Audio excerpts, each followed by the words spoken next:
জয় মা তারা, জয় মা তারা, জয় মা ভবতারিণী। প্রিয় দর্শক বন্ধুরা, আশা করি সকলে ভালো আছেন এবং সুখে আছেন, শান্তিতে আছেন। মা তারার কৃপায় আপনারা সকলে ভালো থাকুন এই কামনা করি। তো আজকে আমি একটা ছোট্ট ভিডিও আপনাদেরকে দেবো।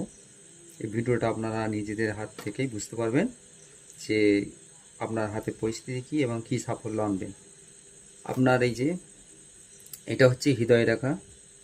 এই হৃদয় রেখা থেকে যদি কোনো রবি রেখা, এটা রবির আঙুল, কোনো রবির আঙুল যদি হৃদয় রেখা থেকে যদি কোনো রবি রেখা আপনার তৈরি হয়, তাহলে আপনি জানবেন যে আপনি নিজে কারো সাফল্য ছাড়াই, আপনি কারো সহযোগিতা ছাড়াই আপনি নিজের সাফল্য তৈরি করতে পারবেন এবং জীবনে ধনী হবেন এবং কারো কোনো সহযোগিতা ছাড়াই আপনি যশ লাভ করবেন এবং অর্থ ইনকাম করবেন। নিজের কর্মর ফল আপনি নিজেই তৈরি করবেন। আপনার এই রবি রেখা যদি আপনার স্ট্রং থাকে, হৃদয় রেখা থেকে উৎপত্তি হয়, তাহলে আপনি কারো সাফল্য ছাড়াই আপনি উন্নতি লাভ করবেন। নমস্কার দর্শকবৃন্দরা, আশা করি সকলে ভালো থাকুন।